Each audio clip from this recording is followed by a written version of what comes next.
আসসালামু আলাইকুম। প্রিয় ভাইরা, কেমন আছেন? আশা করি সকলে ভালো আছেন এবং সুস্থ আছেন। দেশ ও প্রবাস থেকে যারা আমার এই ভিডিওটি দেখতেছেন অবশ্যই আমার চ্যানেলটি সাবস্ক্রাইব করে দেবেন।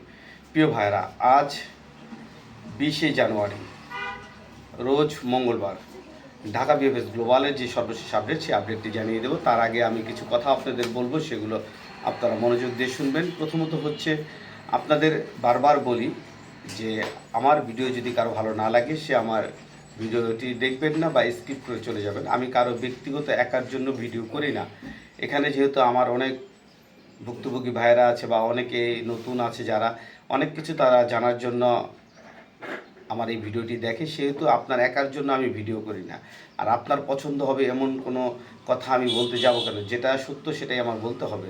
আপনার মন গড়া কথা আমার বলার কোনো প্রয়োজন নেই। তাই আপনারা যারা দেখবেন আমার ভিডিও, অবশ্যই যাদের পছন্দ না হবে তারা স্কিপ করে চলে যাবেন। যাই হোক, আজকে যে সমস্যাটা আপনাদেরকে প্রতিনিয়ত যেই কথাটা বলি, গতকালকে আপনারা হয়তো অনেকেই দেখেছেন যে লাগাতারা নাপোলি শহরে 2023 সালের আগস্ট এবং সেপ্টেম্বর মাসের প্রায়, গতকালকে আমার দেখা মতে এসেছে প্রায় 20-এর অধিক SMS এসেছে, যেগুলো রিজেক্ট।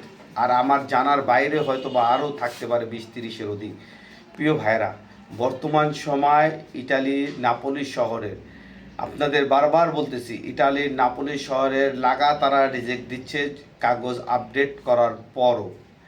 এখন প্রশ্ন হচ্ছে অনেকের, যে আপডেট কাগজ করার পর যখন রিজেক্ট দিচ্ছে এবং সেই রিজেক্টের যখন রিজন দিচ্ছে, সেটা কিন্তু তারা দেখাচ্ছে যে সুই অফিস থেকে আপনাকে সরাসরি রিজেক্ট করে দিয়েছে। এর অর্থ হচ্ছে, আমি আপনাদের বলেছি যে বর্তমানে নাপোলি শহরে তারা আর ভিসা দেওয়ার চিন্তা ভাবনা তাদের নেই। বিশেষ করে 23 সালে তারা কিন্তু এগুলো লাগাতার রিজেক্ট করে দেবেন।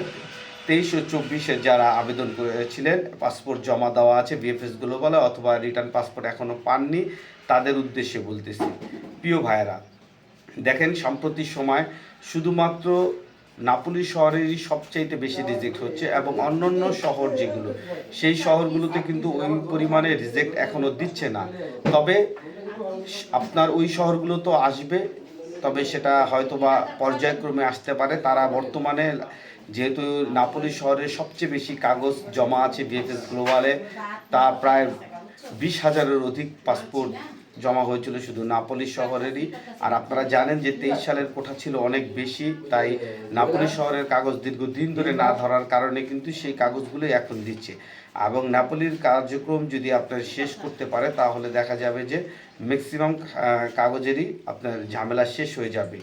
তাই হয়তো নাপোলির কাজ, এবং বেশ কিছু কাগজ আছে সালের্নো এবং কাসেট্টা শহরের, সেই কাগজগুলো আপনি দেখবেন যে এই মাসের মধ্যেই আপনাদেরও একটি সুরাহা দিয়ে দেবে। হয়তো ভিসা পাবেন, নয়তো রিজেক্ট খাবেন, তবে ম্যাক্সিমামই রিজেক্ট খাবেন, এটা আপনারা নিশ্চিত থাকেন। প্রিয় ভাইরা, আপনারা অনেকেই জানতে চেয়েছিলেন যে ডোমেস্টিক ভিসায় কিভাবে আবেদন করব। এটা মনে রাখবেন যে ডোমেস্টিক ভিসা কিন্তু ক্লিক ডে আছে ফেব্রুয়ারি মাসে। এই ফেব্রুয়ারি মাসের পরবর্তী সময়তে আপনারা যারা আবেদন করতে পারেননি, তারা করবেন কি, বিশেষ করে বেবি সিটার ভিসা, যেটা হচ্ছে বেশিরভাগই মহিলারা এই ভিসাটা পেয়ে থাকে। কারণ মহিলারা এই ভিসাটাতে আপনার সাধারণত যেয়ে থাকে, কিন্তু যখন ওই দেশের বুড়ো অথবা বুড়ি, এই ধরনের যে ভিসাটা, যেটা আমরা কেয়ার গিভার ভিসা বলি, এই ভিসাতে আপনারা যদি কোনো মালিক জোগাড় করতে পারেন, তবে এই ভিসাতে একমাত্র সম্ভব আপনাকে জমা দিয়ে আপনি কাগজ উঠাতে পারবেন, সেটা ফেব্রুয়ারি মাসের পরের থেকে। কিন্তু এই মালিক পাওয়াটা খুব টাফ। এর কারণ হচ্ছে 2-4 জন যাই পাওয়া যায়, এটা নিজস্ব যারা কাছাকাছি থাকে, তারা এই ভিসাগুলো আগে থেকেই কথা বলেই তাদের এই ভিসাগুলো কালেক্ট করে নেয়। কারণ ওইখানে গিয়ে সাধারণত কেউই এই কাজ করে না, তারা অন্য কোথাও মুভ করে, কিন্তু এই ভিসাগুলো কালেক্ট করে নেয়। এই জন্য এই কাগজগুলো পাওয়াটা বা এই ভিসা এইভাবে পাওয়াটা অনেক রিস্ক। এই জন্য আপনাদের অনেক সমস্যা, এইভাবে খুব সহজেই যে পাবে বিষয়টা এরকম না। যাই হোক, আমি আপনাদের বলবো যে আপনার মাধ্যমের সাথে যোগাযোগ করেন, তারা হয়তোবা কোনো না কোনোভাবে যদি চেষ্টা করে, অবশ্যই সেটা সম্ভব তার পক্ষে বের করা।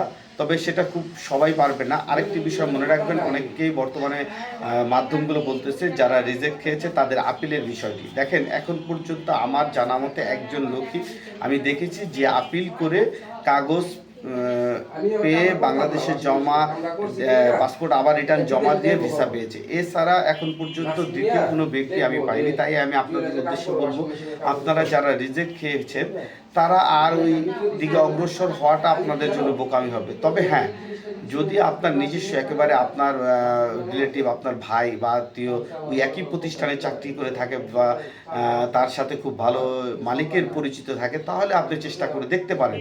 কিন্তু কোনো এজেন্সির মাধ্যমে বা কোনো দালালদের মাধ্যমে এভাবে করলে সেটা খুব সহজে আপনি পাবেন না। যদি আপনি পেতেন তাহলে সেটা আগেই এটা সম্ভব হতো।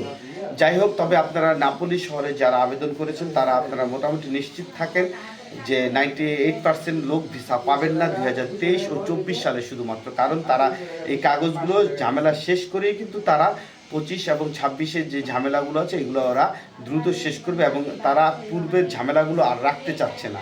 এটা আমি আমার ডিপলি যে খবরগুলো পেয়েছি আমি সেই খবরগুলোই আমি আপনাদেরকে দিলাম। এখন সেটা বিশ্বাস করা না করা ভাই আপনার ব্যক্তিগত ব্যাপার। এবং ঢাকা বিএফএস গ্লোবালে আপনি যদি বর্তমান সময় যান, দেখবেন যে ভিসা পাওয়ার পরিমাণ একেবারে কম। মাত্র প্রতিদিন 10-12টার উপরে ওয়ার্ক ভিসা হচ্ছে না, কারণ এই 10-12টা ওয়ার্ক ভিসাও কিন্তু নতুন করে যারা নোলাস্তা রিইস্যু করতেছে তারাই শুধুমাত্র কিন্তু জমা দিতে পারতেছে। আর সাম্প্রতিককালে আরেকটি বিষয় আপনাদের বলে রাখি, যারা 2025 সালের অক্টোবরের 1 তারিখে আপনারা যারা আবেদন করেছিলেন তাদের যে জানুয়ারি মাসের 1-2 তারিখের থেকে 5 তারিখ পর্যন্ত যে নুলস্তাগুলো উঠেছিল, সেই নুলস্তাগুলো কিন্তু ওয়েব ফর্মের মাধ্যমে আবেদন করার পরও কিন্তু তাদের সকলেরই কিন্তু অরেঞ্জ ফ্ল্যাগ আসতেছে। এর কারণ হচ্ছে মালিকের এই কাগজগুলো রেভোকা হয়নি, কিন্তু মালিককে এই ডকুমেন্টসগুলো আবারও জমা দিয়ে ওটা কাগজটা তাকে পরিপূর্ণ করে এনে তার জন্য ভিসা ওয়েব ফর্মের থেকে তাদের ভিসা নিতে হবে, না হলে এই কাগজগুলো বাদ হয়ে যাবে। যেহেতু অরেঞ্জ ফ্ল্যাগ, অবশ্যই তার কোনো ডকুমেন্টসের শর্ট আছে বা কোথাও কোনো ঝামেলা আছে যার কারণে এই সমস্যাটা তৈরি হয়েছে। তবে কাগজগুলো এখন পর্যন্ত বাদ হয়নি। কেউ যদি বলে বাদ হয়েছে সেটা তার ব্যক্তিগত অভিমত, কিন্তু আমি যতটুকু জেনেছি ওই কাগজগুলো এখনো বাদ হয়নি এবং ওই কাগজগুলো তো ভিসা হবে। আপনি আপনার মাধ্যমের সাথে যোগাযোগ করতে থাকেন। প্রিয় ভাইরা, বিএফএস গ্লোবালে বর্তমান সময়ে প্রচুর পরিমাণে রিজেক্টেড মানুষজনগুলোই পেপার কালেকশন করতেছে, ভিসার পরিমাণ নাই বললেই চলে। আপনাদের যে আমি আপডেট দেবো, আপডেট ওই রকম কোনো আপডেটই নেই। শুধুমাত্র ফ্যামিলি ভিসা প্রতিদিন হচ্ছে প্রায় 40-50-এর অধিক ফ্যামিলি ভিসা হচ্ছে, এছাড়া কোনো ভিসাই এখন দেখা যাচ্ছে না। ওয়ার্ক ভিসা একেবারে যৎ সামান্য ভিসা হচ্ছে। আর ফ্যামিলি ভিসা ভুক্তভোগী ভাইদের জন্য আসলে ওইরকম কিছু বলি না। এর একটি কারণ, অন্যতম কারণ হচ্ছে আপনাদের যে ভিসাগুলো আপনারা পর্যায়ক্রমে ভিসা পেয়ে যাবেন, সেটা আরও 6 মাস পর হলেও আপনারা ভিসা পাবেন। আপনাদের ভিসা রিজেক্ট হওয়ার একেবারে রেয়ার ঘটনা। এই জন্য আপনাদের টেনশন করার কিছু নেই, আপনারা ভিসা পাবেন। টেনশনটা হচ্ছে ওয়ার্ক ভিসার ক্ষেত্রে। যাই হোক, আপনারা সকলে ভালো থাকবেন, সুস্থ থাকবেন এবং ভালো কোনো নিউজ যতক্ষণ পর্যন্ত না আসবে আমি আপনাদেরকে ওইভাবে ভালো নিউজ দিতে পারবো না। তবে প্রতিনিয়তই চেষ্টা করি কোনো ধরনের তথ্য কালেকশন করার জন্য, যাতে আপনাদেরকে দিতে পারি সেই ধরনের তথ্য। কিন্তু এই ধরনের তথ্য না পাওয়ার কারণে আসলে দেওয়া যাচ্ছে না। কারণ কিছুদিন আগেও আমার সাথে অনেকের সাথেই কথা হয়, আমাকে হোয়াটসঅ্যাপে নক দেয় যারা ইটালিতে এই ব্যবসা, অনেক সাথে আমার যোগাযোগ আছে। সেই ক্ষেত্রে আমি আপনাদের এই তথ্যগুলো দিতে পারি এবং তারা কিন্তু অনেক আগের থেকে অনেকে বলেছিল যে এই নাপোলি শহরের ভিসা হবে না। তবে কাসেটটা বা সালের্নো শহরের কিন্তু অনেকে আপডেট করে কিন্তু আপডেটের কাগজও পেয়েছে, তাদের অনেকেরই ভিসা হবে। তবে সেই ক্ষেত্রে আসলে বিষয়টা অনেক রিস্ক হয়ে যাচ্ছে, কারণ নাপোলি যেভাবে ধরেছে এটা সময় বলে দেবে যে কাসেটটা এবং সালের্নোর অবস্থাটা কি হবে। যাই হোক, আসলে এত দুঃখের মাঝে আপনাদের কি বলবো, আসলে ওইভাবে বলার কিছু নেই। আমরা যারা এখনো আবেদন করতে পারিনি, আসলে আমাদের হতাশাটা সবচেয়ে বেশি, কারণ আমরা অনেকভাবে টাকা পয়সা বলেন, সময় সব কিছু আমাদের শেষ হয়ে গেল, কিন্তু আমাদের আসলে মূল সমস্যাটা আমাদের সমাধান এখনো হয়নি।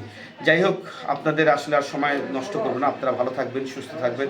ইনশাল্লাহ ভালো কোনো নিউজ পেলে আমি আপনাদেরকে তখনই জানিয়ে দেব। সেই পর্যন্ত আপনারা ভালো থাকবেন। আসসালামু আলাইকুম।